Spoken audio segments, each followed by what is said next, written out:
ಕೋರ್ಟ್ನಿಂದ BGS ಆಸ್ಪತ್ರೆ ದರ್ಶನ್ ವಾಪಸ್ ಹೋಗ್ತಾ ಇದ್ದಾರೆ. ಮಧ್ಯಾಹ್ನ 2:30 ಸಂದರ್ಭದಲ್ಲಿ ಬಿಜಿಎಸ್ ಆಸ್ಪತ್ರೆಯಿಂದ ಹೊರಬರ್ತಾರಲ್ಲ ದರ್ಶನ್, ಡಿಸ್ಚಾರ್ಜ್ ಆಗ್ಬಿಟ್ರು ಅನ್ನುವಂಥದ್ದು ನೋಡ್ತಾ ಇದ್ವಿ. ಆದ್ರೆ ಅವ್ರು ಹೋಗಿದ್ದು ಕೋರ್ಟ್ಗೆ. ಬಿಕಾಸ್ ಜಾಮೀನು ಪ್ರಕ್ರಿಯೆ, ರೆಗ್ಯುಲರ್ ಬೇಲ್ ಸಿಕ್ಕಿರುವಂತ ಹಿನ್ನೆಲೆಯಲ್ಲಿ ಜಾಮೀನು ಪ್ರಕ್ರಿಯೆಯಲ್ಲಿ ಯಾವುದೇ ಆರೋಪಿಗೆ ಜಾಮೀನು ಸಿಕ್ಕಂತ ಸಂದರ್ಭದಲ್ಲಿ ಎಲ್ಲಿ ಅವರಿಗೆ ಜಾಮೀನು ಕೊಡ್ಲಾಗಿರುತ್ತೆ ಆ ಕೋರ್ಟ್ ಸುಪರ್ದಿಯಲ್ಲಿ ಅವ್ರು ಹೋಗ್ಬಿಟ್ಟು ಸಹಿಯನ್ನ ಹಾಕಬೇಕು. ಸೊ ಹೀಗಾಗಿ ದರ್ಶನ್ ಹೋಗಿದ್ರು ಸಹಿಯನ್ನ ಹಾಕ್ಲಿಕ್ಕೆ. ಹೈಕೋರ್ಟ್ಗೆ ಹೋಗಿ ಸಹಿಯನ್ನ ಹಾಕಿ ವಾಪಸ್ ಬಿಜಿಎಸ್ ಆಸ್ಪತ್ರೆಗೆ ಬಂದಿದ್ದಾರೆ. ಕಳೆದ 47-48 ದಿನದಿಂದಲೂ ಕೂಡ ದರ್ಶನ್ ಬಿಜಿಎಸ್ ಆಸ್ಪತ್ರೆಯಲ್ಲಿ ಇದ್ರು. ಮಧ್ಯಂತರ ಜಾಮೀನು ಬೇರೆ ಸಿಕ್ಕಿತ್ತು. ಇನ್ನು ಮೊನ್ನೆ ಶುಕ್ರವಾರ ಅವರಿಗೆ ರೆಗ್ಯುಲರ್ ಬೇಲ್ ಕೂಡ ಸಿಕ್ಕಿರುವಂಥದ್ದು. ಈ ಸಂದರ್ಭದಲ್ಲಿ ಅವರು ಬಿಜಿಎಸ್ ಆಸ್ಪತ್ರೆಯಿಂದ ಹೊರಗೆ ಬರ್ತಿದ್ದ ಹಾಗೆ ಎಲ್ಲರೂ ಕೂಡ ಅವ್ರನ್ನ ಅಂದ್ರೆ ಡಿಸ್ಚಾರ್ಜ್ ಆಗೇ ಬಿಟ್ರು ಅಂತ ಅನ್ಕೊಳ್ತಾ ಇದ್ವಿ. ಫಿಸಿಯೋಥೆರಪಿ ಮಾತ್ರ ಮಾಡಲಾಗಿರುವಂಥದ್ದು, ಇದುವರೆಗೂ ಸರ್ಜರಿಯನ್ನ ಮಾಡಲಾಗಿಲ್ಲ. ಕೋರ್ಟ್ನಿಂದ ನೇರವಾಗಿ ಆಸ್ಪತ್ರೆಗೆ ತೆರಳಿದ್ದಾರೆ ದರ್ಶನ್. ಇನ್ನು 4 ದಿನ ಆಸ್ಪತ್ರೆಯಲ್ಲೇ ಉಳಿಯಲಿದ್ದಾರೆ ದರ್ಶನ್ ಅಂತ ಹೇಳಲಾಗ್ತದೆ. ಇನ್ನು ಕೇವಲ 4 ದಿನ. ಹಾಗಾದ್ರೆ ಸರ್ಜರಿ ರೂಲ್ಡ್ ಔಟ್ ಆದಂತೆ ಕಾಣಿಸ್ತಾ ಇದೆ. ಫಿಸಿಯೋಥೆರಪಿ ಚಿಕಿತ್ಸೆ ಮುಂದುವರಿಸಲಿರುವಂತ ವೈದ್ಯರು ದರ್ಶನ್ಗೆ ಸರ್ಜರಿ ಅಗತ್ಯ ಅಂತ ಹೇಳಿದ್ರು ವೈದ್ಯರು. ಯಾವಾಗ ಇವರಿಗೆ ಸರ್ಜರಿ ವಿಚಾರಕ್ಕೆ ಸಂಬಂಧಪಟ್ಟಂತೆ ಹೆಲ್ತ್ ಗ್ರೌಂಡ್ಸ್ ಆಧಾರದ ಮೇಲೆ ಜಾಮೀನನ್ನ ಕೊಡ್ಲಾಗಿದ್ದು. ನಾ ಬೆಳಗ್ಗೆಯಿಂದ ಹೇಳ್ತಾ ಇದ್ದೆ, ಸ್ಟ್ರೋಕ್ ಆಗ್ಬಿಡುತ್ತೆ, L5-S4 ಇದ್ದಂತ ಸಂದರ್ಭದಲ್ಲಿ ಸರ್ಜರಿ ಮಾಡಲೇಬೇಕು, ಅದು ಇಮ್ಮಿಡಿಯೇಟ್ ಆಗಿ ಸರ್ಜರಿ ಮಾಡಬೇಕು, ಸ್ಟ್ರೋಕ್ ಆಗ್ಬಿಡುತ್ತೆ ಇಲ್ಲ ಅಂದ್ರೆ ಅಂತ CV ನಾಗೇಶ್ ಅವರು ಪ್ರಬಲ ವಾದವನ್ನ ಮಂಡಿಸಿದಂತ ಹಿನ್ನೆಲೆಯಲ್ಲಿ ಮಾನವೀಯತೆಯ ಆಧಾರದ ಮೇಲೆ ದರ್ಶನ್ಗೆ ಬೇಲನ್ನ ಕೊಡ್ಲಾಗಿತ್ತು. ಅದಾದ್ಮೇಲೆ ಅವರು ಬಿಜಿಎಸ್ ಆಸ್ಪತ್ರೆಗೆ ಅಡ್ಮಿಟ್ ಆದ್ಮೇಲೆ ಬರೀ ಫಿಸಿಯೋಥೆರಪಿ ಯಾವ ಕಾರಣಕ್ಕೆ ಅಂತ ಜಡ್ಜ್ ಕೇಳಿದಾಗ ಇಲ್ಲ BP ನಾರ್ಮಲ್ ಬರ್ತಾ ಇಲ್ಲ, ಹಂಗಾಗಿ ಅವ್ರಿಗೆ ಇನ್ನೂ ಸರ್ಜರಿ ಮಾಡಿಲ್ಲ ಅಂತ ಹೇಳಿದ್ರು.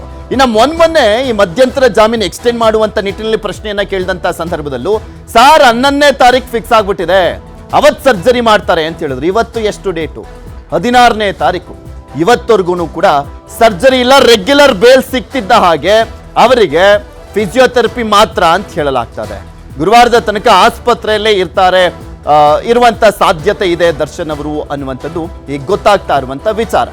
ಕೋರ್ಟ್ನಿಂದ ಸೀದಾ ವಾಪಸ್ ಬಂದಿದ್ದಾರೆ ದರ್ಶನ್. ಇನ್ನ ದರ್ಶನ್ ಪರ ವಕೀಲರಾಗಿರುವಂತ ಸುನೀಲ್ ಅವರು ಇದೇ ವಿಚಾರಕ್ಕೆ ಸಂಬಂಧಪಟ್ಟಂತೆ ಮಾತನಾಡಿದ್ದಾರೆ. ಏನ್ ಹೇಳಿದ್ರು ಕೇಳೋಣ. ದರ್ಶನ್ ಅವರಿಗೆ ಮಾನ್ಯ ಉಚ್ಚ ನ್ಯಾಯಾಲಯದಿಂದ ಜಾಮೀನು ದೊರೆತಿತ್ತು, ಷರತ್ತುಬದ್ಧ ಜಾಮೀನು. ಮಾನ್ಯ ಉಚ್ಚ ನ್ಯಾಯಾಲಯ ಬೇಲ್ ಕೊಡುವಂತ ಸಂದರ್ಭದಲ್ಲಿ ಒಂದಷ್ಟು ಷರತ್ತುಗಳನ್ನ ವಿಧಿಸಿತ್ತು. ಆ ಷರತ್ತನ್ನ ಕಂಪ್ಲೇಂಟ್ಸ್ ಮಾಡಕಂದ್ರೆ ಆ ಷರತ್ತುಗಳನ್ನ ಪೂರೈಸಕ್ಕೆ ಇವತ್ತು ದರ್ಶನ್ ಅವರು ಮಾನ್ಯ ನ್ಯಾಯಾಲಯಕ್ಕೆ ಸೆಷನ್ಸ್ ಕೋರ್ಟ್ಗೆ ಹಾಜರಾಗಿದ್ರು. ಷರತ್ತು ಅವರು ಮೊನ್ನೆ ಉಚ್ಚ ನ್ಯಾಯಾಲಯ ಅವ್ರಿಗೆ ಬೇಲ್ ಕೊಡುವಂತ ಸಂದರ್ಭದಲ್ಲಿ 2 ಶೂರಿಟಿಗಳನ್ನ ಕೊಡಿ ಅಂತ ಹೇಳ್ಬಿಟ್ಟು ಆದೇಶ ಮಾಡಿತ್ತು.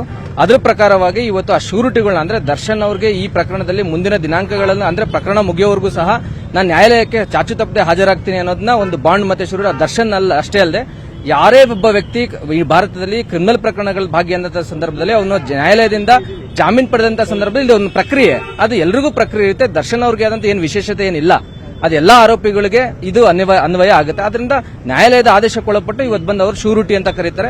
ಆ ಶೂರಿಟಿ ಪ್ರೊಸೀಜರ್ಸ್ ನ ಮುಗಿಸ್ಕೊಂಡು ಹೋಗಿದ್ದಾರೆ ಸರ್. ಇಲ್ಲ, ಅದು ಪಾಸ್ಪೋರ್ಟ್ ಅವರಿಗೆ ಮಧ್ಯಂತರ ಜಾಮೀನು ಕೊಡುವಂತ ಸಂದರ್ಭದಲ್ಲಿ ಮಾನ್ಯ ಉಚ್ಚ ನ್ಯಾಯಾಲಯ ಪಾಸ್ಪೋರ್ಟ್ ನ ಕೊಡಬೇಕು ಅಂತ ಆದೇಶ ಮಾಡಿದ್ರು.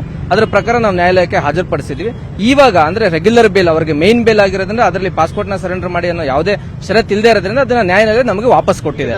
ಇಲ್ಲ ಸರ್, ಅವ್ರನ್ನ ಹಾಸ್ಪಿಟಲ್ ಅಲ್ಲೇ ಇದ್ದಾರೆ, ಮತ್ತೆ ಇಲ್ಲಿ ಮುಗಿಸ್ಕೊಂಡು ಮತ್ತೆ ಹಾಸ್ಪಿಟಲ್ಗೆ ಹೋಗಿದ್ದಾರೆ ಸರ್. ಅದು ನನಗೆ ಗೊತ್ತಿಲ್ಲ ಸರ್, ಅದು ಡಾಕ್ಟರ್ ತಗೊಂತಾರೆ ಎಷ್ಟು ದಿನ ಇರಬೇಕು ಏನೋ ಅಂತ.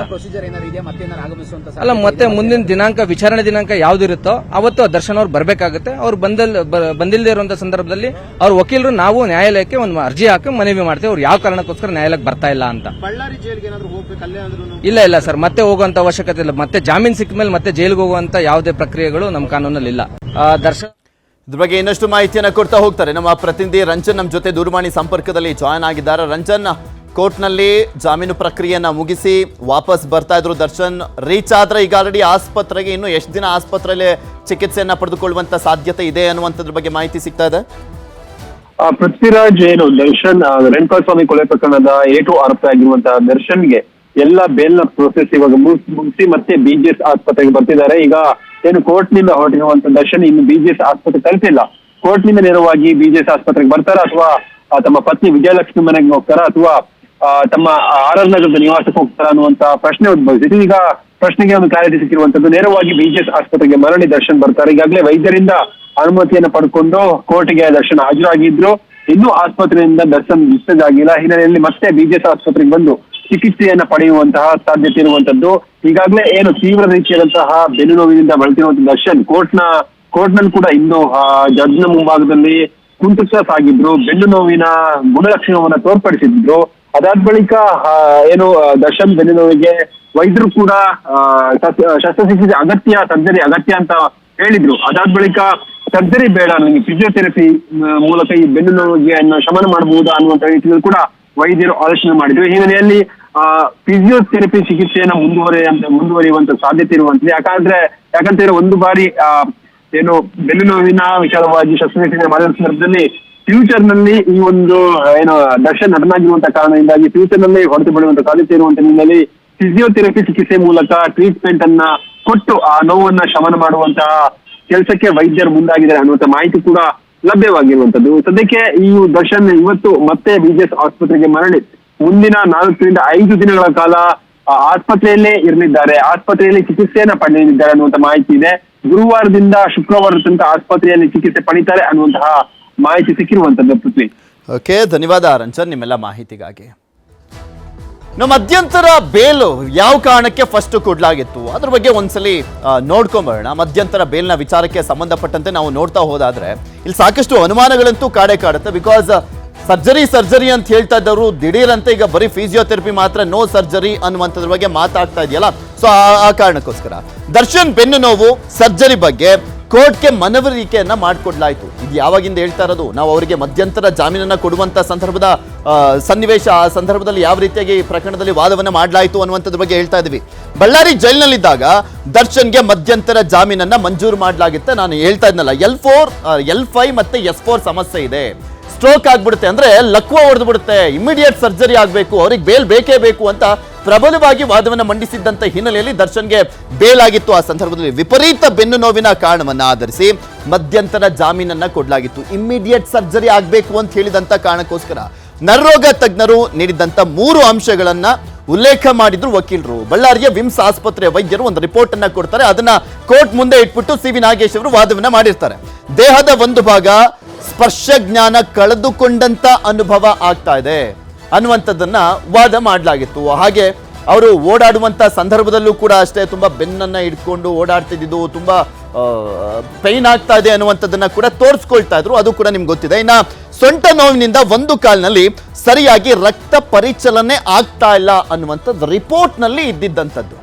ಅದೆಲ್ಲವೂ ಕೂಡ ರಿಪೋರ್ಟ್ ನಲ್ಲಿ ಇದ್ದಿದ್ದಂಥದ್ದನ್ನ CV ನಾಗೇಶ್ ಅವರು ಪ್ರಮುಖವಾಗಿ ಹೈಲೈಟ್ ಮಾಡ್ತಾ ವಾದವನ್ನ ಮಾಡಿದ್ರು.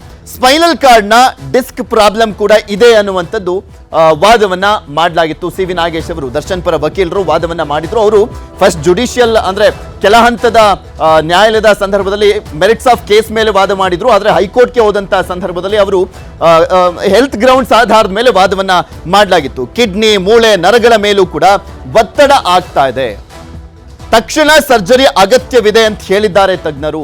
ಸೊ ಹೀಗಾಗಿ ತಕ್ಷಣ ಅವರಿಗೆ ಸರ್ಜರಿಯನ್ನ ಮಾಡಲೇಬೇಕಾಗಿದೆ. ಸೂಕ್ತ ಚಿಕಿತ್ಸೆ ಕೊಡದಿದ್ರೆ ಕಾಲಿಗೆ ಪಾರ್ಶ್ವವಾಯು ಆಗುವಂತ ಸಾಧ್ಯತೆ, ಅಂದ್ರೆ ಲಕ್ವ ಹೊಡೆದು ಬಿಡುತ್ತೆ, ಸ್ಟ್ರೋಕ್ ಆಗ್ಬಿಡುತ್ತೆ ಅನ್ನುವಂಥದ್ರ ಬಗ್ಗೆ CV ನಾಗೇಶ್ ಅವರ ವಾದ ನಾವು ಹೇಳ್ತಾ ಇರೋದು. CV ನಾಗೇಶ್ ಅವರು ಹಿಂಗ್ ವಾದ ಮಾಡಿದ್ರು. ಫಿಸಿಯೋಥೆರಪಿ ಹಾಗೂ ಸರ್ಜರಿಗೆ ವೈದ್ಯರು ಸೂಚನೆಯನ್ನ ಕೊಟ್ಟಿದ್ದಾರೆ.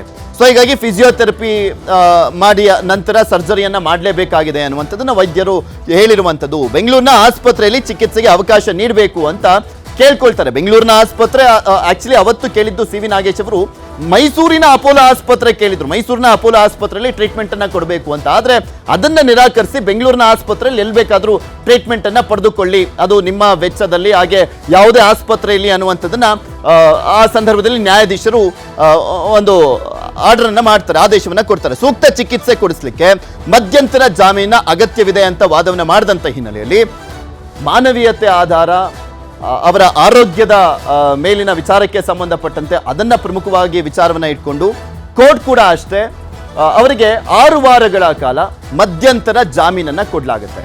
6 ವಾರ ಅಂದ್ರೆ 42 ದಿನಗಳ ಕಾಲ ಜಾಮೀನನ್ನ ಕೊಡಲಾಗುತ್ತೆ. ಇನ್ನ ಆಸ್ಪತ್ರೆಯಲ್ಲಿ ಚಿಕಿತ್ಸೆ ಏನೇನ್ ಮಾಡಲಾಯಿತು, ಯಾವ ರೀತಿಯಾಗಿ ಅಲ್ಲಿ ಚಿಕಿತ್ಸೆಯನ್ನ ಕೊಡಲಾಯಿತು ಸದ್ಯಕ್ಕೆ ಅಂತ ನೋಡೋದಾದ್ರೆ ಏನ್ ಚಿಕಿತ್ಸೆ ಅಂದ್ರೆ ಫಿಸಿಯೋಥೆರಪಿ ಒಂದೇ ಕಾಣಿಸ್ತಾ ಇರೋದು ಮೇನ್ ಆಗಿ. ವೈದ್ಯಕೀಯ ಕಾರಣದಿಂದ ಬೇಲ್ ಸಿಗುತ್ತಲೇ ಬಳ್ಳಾರಿಯಿಂದ ಬೆಂಗಳೂರಿಗೆ ದರ್ಶನ್ ಬರ್ತಾರೆ.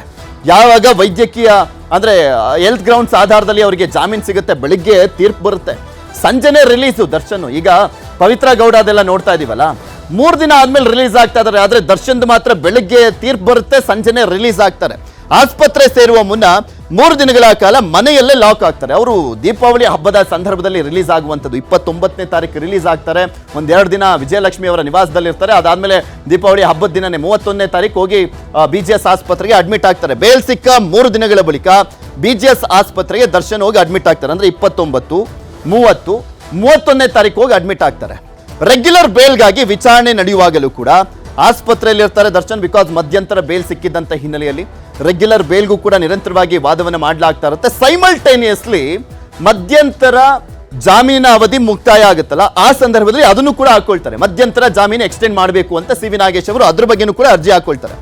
ದರ್ಶನ್ ಸರ್ಜರಿಯ ಬಗ್ಗೆಯೂ ಕೂಡ ಬೇಲ್ ವಿಚಾರಣೆಯ ವೇಳೆ ಪ್ರಸ್ತಾಪ ಆಗುತ್ತೆ. ಎಲ್ಲೋಯ್ತು, ಏನಾಯ್ತು, ಸರ್ಜರಿ ಅಂತ ಹೇಳಿದ್ರಲ್ಲ, ರಿಪೋರ್ಟ್ ಅಲ್ಲಿ ಏನು ಗೊತ್ತೇ ಆಗ್ತಾ ಇಲ್ವಲ್ಲ ಅಂತ ನ್ಯಾಯಮೂರ್ತಿಗಳು ಕೇಳ್ತಾರೆ. ನ್ಯಾಯಮೂರ್ತಿ ವಿಶ್ವಜಿತ್ ಶೆಟ್ಟಿ ಅವರು ಪ್ರಶ್ನೆಯನ್ನ ಮಾಡ್ತಾರೆ. ಅವಾಗ ಹೇಳ್ತಾರೆ ಸಿ.ವಿ. ನಾಗೇಶ್ ಅವರು, BP ನಾರ್ಮಲ್ ಬರ್ತಾ ಇಲ್ಲ ಸರ್, BP ನಾರ್ಮಲ್ ಬಂದ್ಮೇಲೆ ಅವ್ರಿಗೆ ನಾವು ಸರ್ಜರಿ ಮಾಡ್ತಾರಂತೆ ವೈದ್ಯರು ಹೇಳಿದ್ದಾರೆ ಅಂತ ಹೇಳಿದ್ರು.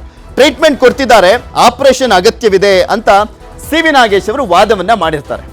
ನ್ಯಾಯಮೂರ್ತಿಗಳು ಕೇಳಿದಂತ ಸಂದರ್ಭದಲ್ಲಿ ವಾದವನ್ನ ಮಾಡಿರ್ತಾರೆ. BP ನಾರ್ಮಲ್ ಬರ್ತಾ ಇಲ್ಲ ಅಂತ.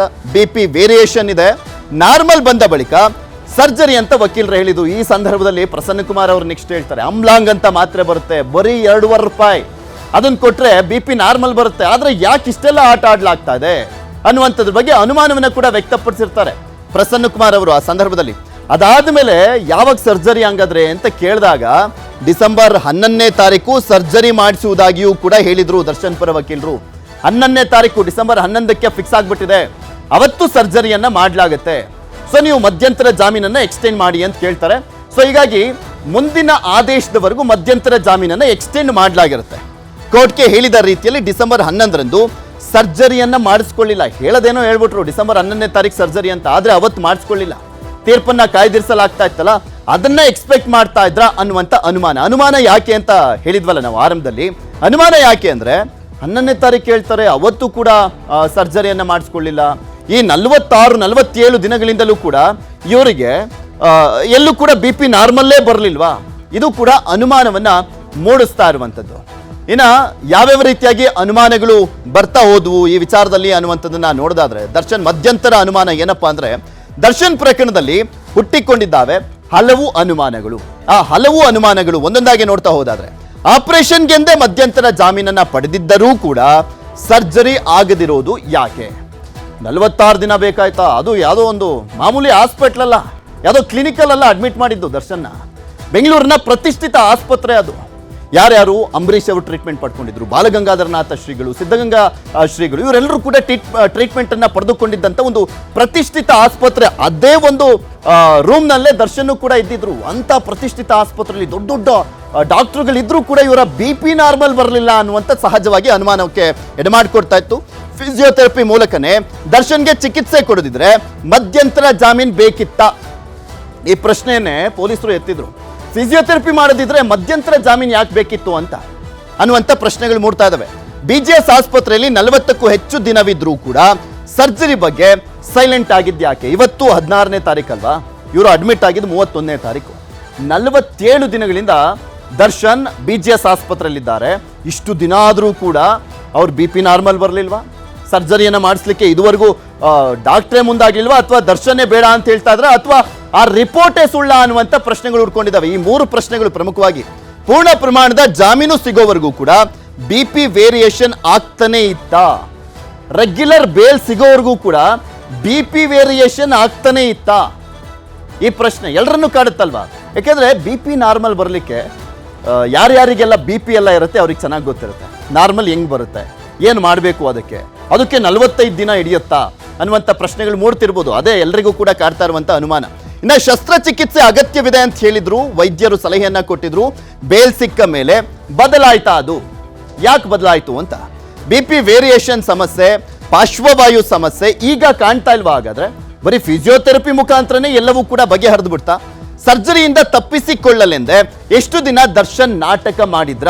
ಈ ಪ್ರಶ್ನೆ ಬರುತ್ತೆ, ಸಹಜವಾಗಿ ಕಾಡುವಂತ ಪ್ರಶ್ನೆ. ಜೈಲಿಂದ ಹೇಗಾದ್ರೂ ಹೊರಬರಬೇಕು ಅಂತ ಸರ್ಜರಿ ಅಗತ್ಯತೆ ಪ್ರತಿಪಾದಿಸಿದ್ರ? ಜೈಲಿಂದ ಹೇಗಾದ್ರೂ ಹೊರಬರಬೇಕು, ಹೇಗಾದ್ರೂ ಮಾಡಿ ಅಟ್ಲೀಸ್ಟ್ ಆ ಜೈಲಿನ ಸೆರೆವಾಸದಿಂದ ತಪ್ಪಿಸ್ಕೊಂಡು ಬರಬೇಕು ಅನ್ನುವಂಥ ನಿಟ್ಟಿನಲ್ಲಿ ನಡೆದಂಥ ಪ್ಲಾನ ಇದು. ದರ್ಶನ್ಗೆ ಸರ್ಜರಿ ಅಗತ್ಯ ಇದೆ ಅಂತ ವರದಿ ನೀಡಿದ್ದ ವೈದ್ಯರು ಈಗ ಬೇಡ ಅಂತಿದ್ದಾರಾ?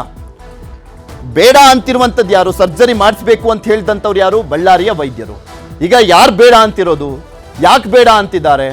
ಅದೆಲ್ಲವೂ ಕೂಡ ಕ್ಯೂರ್ ಆಯ್ತಾ ಇದ್ದಿದ್ದಂಥ L5S4 ಸಮಸ್ಯೆ ಅನ್ನುವಂಥ ಪ್ರಶ್ನೆ ಇದೆ. ಸರ್ಜರಿ ಇಲ್ಲದೇನೆ ದರ್ಶನ್ ಸಂಪೂರ್ಣವಾಗಿ ಬೆನ್ನು ನೋವಿನಿಂದ ಗುಣಮುಖರಾಗ್ತಾರಾ? ಸರ್ಜರಿ ಇಲ್ದನೆ ಫಿಸಿಯೋಥೆರಪಿ ಮುಖಾಂತರನೇ ದರ್ಶನ್ ಗುಣಮುಖರಾಗ್ತಾರಾ ಅನ್ನುವಂಥ ಪ್ರಶ್ನೆ ಇರುವಂಥ ನೋಡೋಣ. ಈ ಒಂದು ಅನುಮಾನಗಳಿಗೆ ಉತ್ತರ ಸಿಗುವಂಥ ಡೌಟೇ. ಆದರೆ ಈ ಅನುಮಾನಗಳು ಕೊನೆಯವರೆಗೂ ಹಿಂಗೆ ಕಾಡ್ತಾ ಹೋಗುತ್ತೆ. ಆದರೆ ಕೆಲವರು ಪ್ರಭಾವಿಗಳು, ಇನ್ಫ್ಲುಯೆನ್ಸ್ಡ್ ಇರುವಂಥ ಕೆಲವು ವ್ಯಕ್ತಿಗಳ ವಿಚಾರಕ್ಕೆ ಸಂಬಂಧಪಟ್ಟಂತೆ ಈ ರೀತಿಯಾಗಿ ಮಧ್ಯಂತರ ಜಾಮೀನನ್ನು ಪಡ್ಕೊಂಡು ಹೊರಬಂದಂಥ ಸಂದರ್ಭದಲ್ಲಿ ನೆಕ್ಸ್ಟ್ ಇದೊಂದು ಒಂದು ವೇದಿಕೆ ಆಗ್ಬಿಡುತ್ತೆ. ನೆಕ್ಸ್ಟ್ ಯಾರಾದರೂ ಒಬ್ಬ ಪ್ರಭಾವಿ ಒಳಗಡೆ ಹೋದಂಥ ಸಂದರ್ಭದಲ್ಲಿ ಹಿಂಗೆ ಏನಾದರೂ ನಾಟಕ ಮಾಡ್ಕೊಂಡು ಹೊರಗೆ ಬಂದ್ಬಿಟ್ರೆ ಅನ್ನುವಂಥ ಪ್ರಶ್ನೆಗಳು ಕೂಡ ಸಾರ್ವಜನಿಕ ವಲಯದಲ್ಲಿ ಚರ್ಚೆ ಆಗ್ತಾ ಇದಾವೆ. ನೋಡೋಣ ಇದು ಎಲ್ಲೆಲ್ಲಿಗೆ ಹೋಗಿ ತಲುಪುತ್ತೆ ಅಂತ.